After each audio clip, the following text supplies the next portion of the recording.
This Madonna and Child from 1480 by Carlo Crivelli was part of a recent video about the symbolism of flowers and art history. The carnation is a symbol of the Passion of Christ and the violet a symbol for Mary's humility. But there are also some fruits at the top, figs on the left and peaches on the right. The fig is a symbol for fertility, while the peaches represent redemption, referring to the story of Jesus suffering for the sins of mankind. But fig leaves are also associated with Adam and Eve, trying to conceal their nakedness. And the two peaches on the table in Caravaggio's Young Sick Bacchus symbolize his desire to be intimate with someone. So how do we know what the presence of a specific fruit symbolizes and why? Last week's video was about the symbolic meanings of the apple, grape, pear and pomegranate. And today we look at the meaning of oranges, strawberries and gourds. In this still life from 1633 by Francisco de Zurburan, the lemons are an Easter fruit that together with the oranges with blossoms are a reference to renewed life. The orange, however, is also an example of a fruit where it makes a difference on where the painting has been made. Zurburan lived in Spain and it was quite common to see orange trees blossoming around Easter. But go a little bit north in Europe and people would probably never have seen an orange tree. Look for example at the famous Arnolfini portrait painted in 1434 by the Belgian artist Jan van Eyck. This is a wedding scene and the oranges on the windowsill and chest were not randomly included. The presence of oranges in Belgium was actually seen as a symbol of wealth, as it was very expensive fruit that needed to be imported. Interestingly, the Arnolfinis were Italian by origin, living in Belgium, and in Southern Europe the orange was a symbol for fertility and renewed life. So the main meaning of oranges in Northern Renaissance paintings is wealth, while in Southern Renaissance paintings they represent fertility and new life. The story of new life is also intended in this Adoration of the Shepherds from 1450 by Andrea Mantegna, where Joseph is sleeping against a tree. The tree filled with oranges is a reference to the renewed perspective for people on earth after the birth of Jesus. But of course, wealth and new life do not explain all works with oranges from the Renaissance. In the background of Sandro Botticelli's La Primavera, Italian for spring, we can see a lot of orange trees. In this case, it may still be a reference to the new life arising in spring, but the most important association is that the commissioners of the painting, the powerful Medici family, had adopted oranges as their family symbol.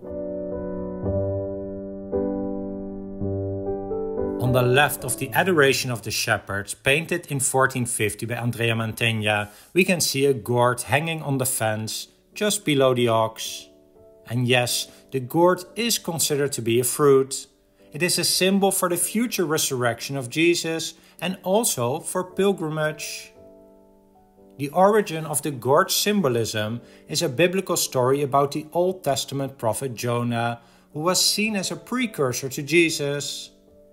In the painting shown here, you can see a gourd tree next to Joseph, although in both instances the images are not very sharp. While Jonah was disappointed that God had decided not to destruct the city of Nineveh, a gourd plant grew overnight to provide shade to Jonah, and the story of Jonah and the saving of Nineveh had been seen as a story of resurrection. The city was initially doomed, but after they repented, God resurrected them and gave them a second chance. A helpful way to remember this is that some paintings contrast the apple with the gourd, like in this Madonna and Child from around 1480 by Carlo Crivelli. In last week's video, we learned that the apple stands for the original sin. The gourd, representing the resurrection, represents kind of the opposite of the sins of mankind. Earlier, I mentioned one more meaning of the gourd, which is that it was a symbol of pilgrimage. The reason is that the gourd plant of Jonah grew overnight, but the next day it died.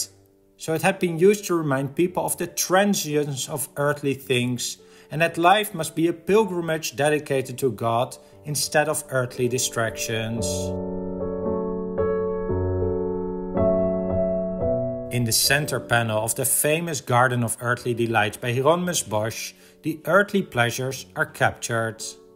And strawberries can be seen throughout this panel, serving as a symbol for sexual temptation, both because of the many seeds a strawberry contains and the smell of strawberries, which disappears quickly and is apparently hard to remember. However, the more common associations with the strawberry are more positive, like in the Madonna in the Meadow from 1506 by Raphael, where the strawberries symbolize the virtues of Mary. And while the strawberry has a bright color, notice also how the strawberry plant grows close to the ground, which was interpreted in medieval times as a sign that the strawberry humbly bows down to the ground, which is why the strawberry also symbolizes modesty. Strawberry plants also typically have 3 leaves, which is a reference to the Holy Trinity. Interestingly, this Madonna painting by Albrecht Dürer shows a strawberry plant with only 2 leaves.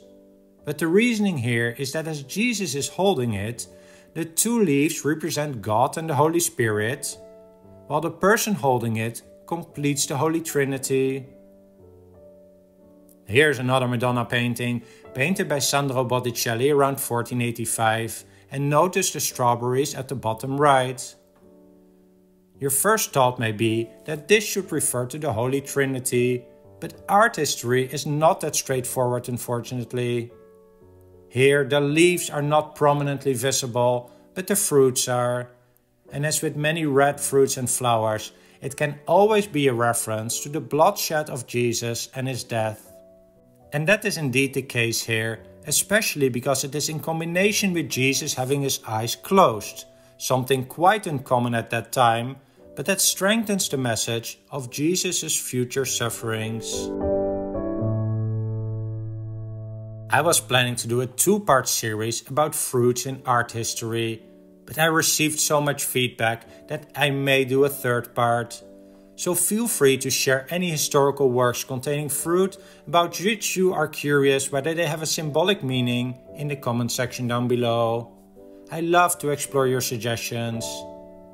And if you are subscribed and want to know when new videos are released, just hit the notification bell below this video to get updates about future videos. Thanks for all your support and for watching.